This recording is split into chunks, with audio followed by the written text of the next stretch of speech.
It's Monday, August 22nd, 2022. I'm Jackson Bird. Today, a dive into the viscous depths of the unshakeable ketchup bottle and its 57 different origin stories. Plus, NASA released the sound of an actual black hole and expected and unexpected chicken wing news. Here's some cool stuff for your ride home. Love it or hate it, there is no doubt of ketchup's popularity in North America. It's frequently touted as one of Canada's favorite condiments, and here in the US, while it's often pitted against mustard as if they were equals, for the last 3 years, sales of ketchup in the US have been almost double that of mustard. The real opponent, if we were to go strictly on sales, would be ranch, which ketchup has been neck and neck with on sales numbers for the last 3 years. Now, while ranch and mustard both have their own fascinating histories, today I want to dive into the savory history of the nation's most iconic and perhaps most confused condiment, and how it is that we ended up with pretty much just one dominant version of a once diverse to the point of eluding definition sauce. The very first evidence we have for the sauce that would become ketchup dates back to 544 CE in China, from the Qimin Yao Shu, the most completely preserved of the ancient Chinese agricultural texts. It contains an origin story about the accidental discovery of the sauce and instructions for recreating it yourself. Back then, however, it was not ketchup, but rather a kind of fish sauce, originally made from yellowfish, shark, and mullet.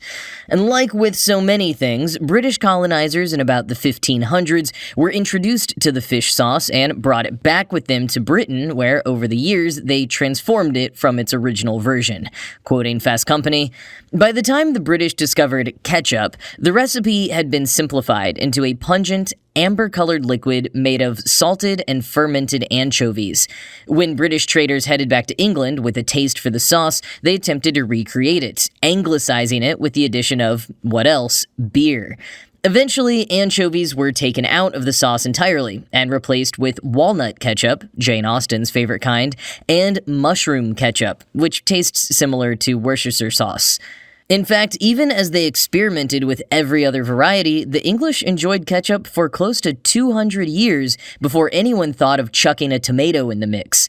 The resistance to tomato ketchup can largely be chalked up to the widespread misconception among Europeans that tomatoes, which looked nearly identical to deadly nightshade berries, were poisonous. Tomatoes were largely considered an ornamental curiosity for gardens ever since Cortez had brought them back from the Americas in the 1500s, but they weren't meant to be eaten." End quote. If you've ever wondered about the redundancy of the phrase tomato ketchup, that's your answer. For most of its life, ketchup was not made from tomatoes.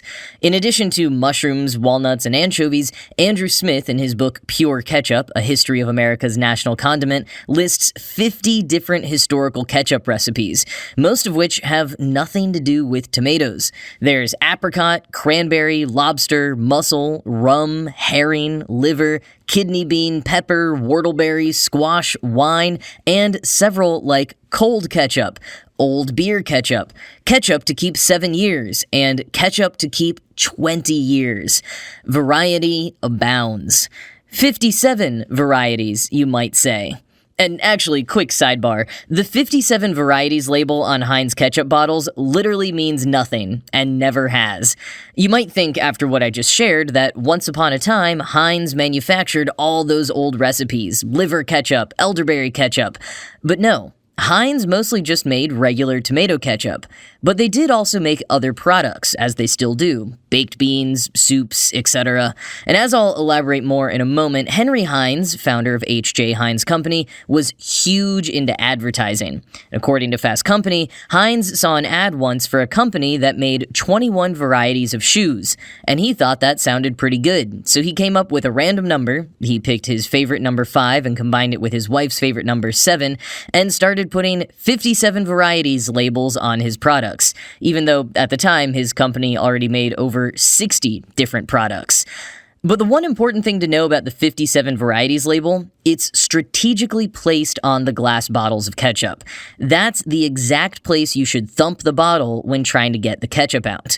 As a non-Newtonian fluid, ketchup naturally travels at a speed of 147 feet per hour, and if you're not that patient, you've got to hit the bottle to get it going faster.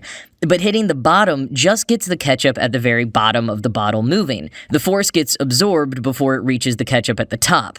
That's why you've got to hit it closer to the top of the bottle, right on the 57 Varieties label. But anyways, even if Heinz doesn't make 57 varieties of ketchup, there are still many, many varieties in the name and spelling of ketchup itself. While most American companies these days spell it Ketchup, you can still spot the odd catsup or even the occasional catchup, Catchup. And while some sources claim particular origins of the word, Smith is clear that no one really knows. Quote, "For almost 2 centuries, speculation has raged regarding the origin of the word and what it signifies." End quote. Potential contenders for the word's origin over the years have included escabeche, from the French for food in sauce, or a similar variant in Spanish and or Portuguese, which may have come from the Arabic iscabe, and from escabeche was anglicized to cabbage and later ketchup. There's also the Japanese word ketchup, Kitjap, except it turns out that's not a Japanese word at all. So the Oxford English Dictionary says maybe someone meant to write Javanese, because some people think that the word ketchup could have been derived from the Malay language. And others think that it could come from the Indonesian word for fish and soy sauce, kecap, Kecap, actually pronounced ketchup. Mark Kurlansky, in his book Salt, A World History, states this as fact, noting the sheer number of spices and condiments that the English took from Asia beginning during the medieval spice trade. A likely contender is ketsap, from the Amoy dialect of Chinese, meaning the brine of a pickled fish. And this adds up with the fish sauce in ancient China origin story, but etymologists say it doesn't quite track. As Smith writes, quote, "Perhaps due to this etymological imbroglio, ketchup is among the few commonly eaten products with no agreed-upon spelling. As the domestic chemist pointed out in 1831, these words indicate a sauce of which the name can be pronounced by everybody, but spelled by nobody." End quote. And while we were quibbling about the spelling over the years, debates were also raging about the proper ingredients, especially as the condiment moved from a household recipe to a manufactured consumer good. While homemade ketchup was typically fermented and therefore able to last for several years, it had a few downsides that became liabilities when they went outside the home. The flavor from fermenting was a bit sour, but of a bigger concern was the propensity for fermented ketchup bottles to explode. Not good no matter where the bottle came from, but if it was bought from a company rather than made by your grandma, that company could be sued. So manufacturers began experimenting with other ways to keep the ketchup shelf stable, mostly with chemical preservatives. And according to Smith, the majority of late 19th and early 20th century ketchup samples contained some form of antiseptic. Yikes. More common, though, was sodium benzoate. The sodium salt version of benzoic acid, this preservative kept ketchup bottles shelf-stable and explosion-free. But hardliner Dr. Harvey Wiley, upon taking up his post as the chief of the Division of Chemistry of the U.S. Department of Agriculture in 1883, sought to crack down on the use of benzoate in foods. Wiley is the dude who created the infamous Poison Squad, a group of healthy young men who were made to eat huge amounts of preservative-laden foods so they could be monitored for their resulting symptoms. The Poison Squad was influential in shifting public opinion about the use of preservatives. The other factor shifting public opinion was Henry Heinz. Heinz was obsessed with food hygiene and sanitation. His obsession is why Heinz bottles are transparent. At the time, a lot of manufacturers used preservatives to mask the taste of their decaying or bacteria-laden goods. The state of the food industry at the time was anything but clean. But Heinz wanted to prove to customers that his ketchup was pure and safe. He had worked for years to figure out a recipe for ketchup that could avoid preservatives and, once he had, tried to put all other preservative-using companies out of business. Quoting Atlas Obscura, by 1906, Heinz's efforts to uncover a benzoate-free ketchup recipe bore fruit. As it turns out, American cooks had long ago figured out another way of halting fermentation and explosions: carefully boiling ripe tomatoes, adding lots of vinegar, and sanitizing meticulously. Their earlier ketchups were medium-bodied with average acidity, Smith writes. In 1906, they replaced this ketchup with a shelf-stable, preservative-free ketchup that had twice as much salt, sugar, and vinegar as other commercial ketchups, and a full body from perfectly ripe, carefully cooked tomatoes, producing 12 million bottles of it in the next 2 years with little spoilage. A few years later, after a woman in Pennsylvania sent Heinz a dozen bottles of her homemade, tastier, better-looking benzoate-free ketchup, they adopted her recipe, which was also sweet, vinegary, and thick. And thanks in part to high-quality ingredients, Heinz's new tomato ketchup cost 2 to 3 times more than its competitors. But the price increase also paid for the largest advertising campaign the industry had ever seen. In one of several advertisements to grocers, Heinz stated that grocers should get rid of any chemically preserved foods before they were confiscated by the government, Smith writes. Heinz took out a 2-page spread in the Saturday Evening Post that shouted in block letters, "Warning, the U.S. government says benzoate of soda in foods produces injury to digestion and health." End quote.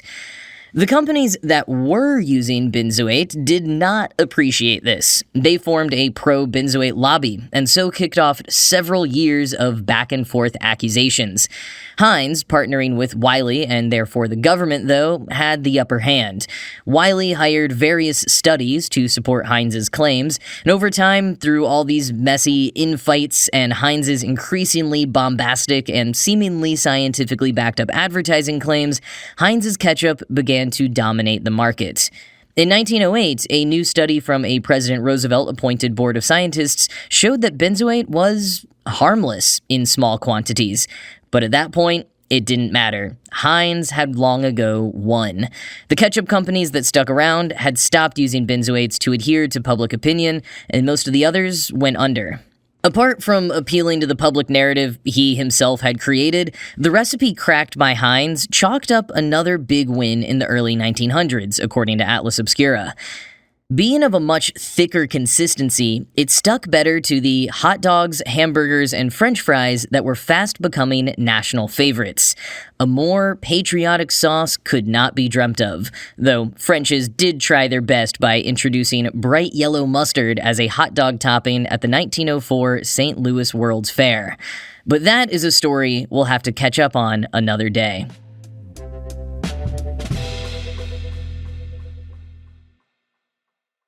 NASA just dropped a new track on Twitter.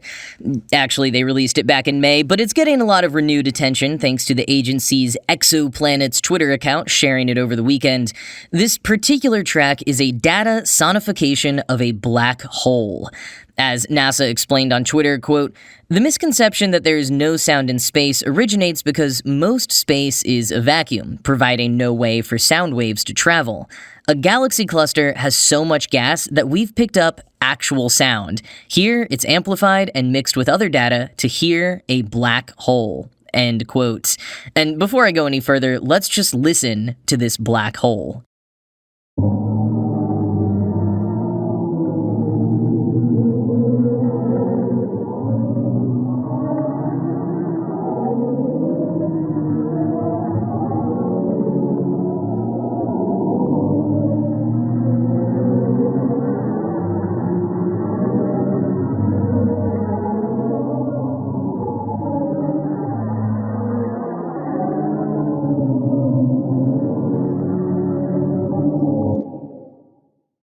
So that eerie noise is, in actuality, about 57 octaves below middle C, so far outside the range of human hearing. It was first discovered back in 2003 by NASA's Chandra X-ray Observatory. Often with data sonifications, sounds are assigned to various data points, so it's more about interpreting data in audio form. But in the case of this black hole in the Perseus galaxy, actual sound waves were discovered, and then extracted and resynthesized into the range of human hearing. NASA pitched them up 144 quadrillion and 288 quadrillion times higher than their original frequency. Dang. Now, if you want to hear more sonifications done in the more traditional and more vaguely musical way, you can check out the Universe of Sound link in the show notes, which features sonifications of various celestial objects captured by the Chandra X-ray Observatory.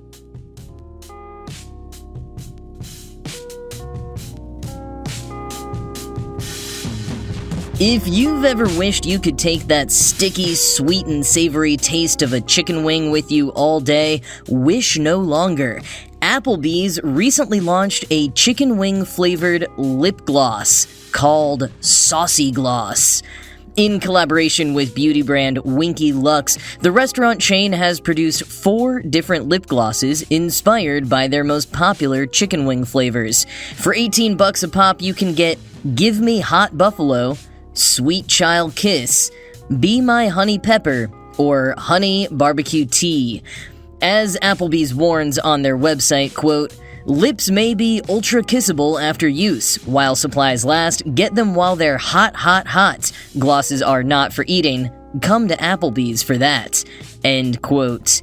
Wow, truly incredible.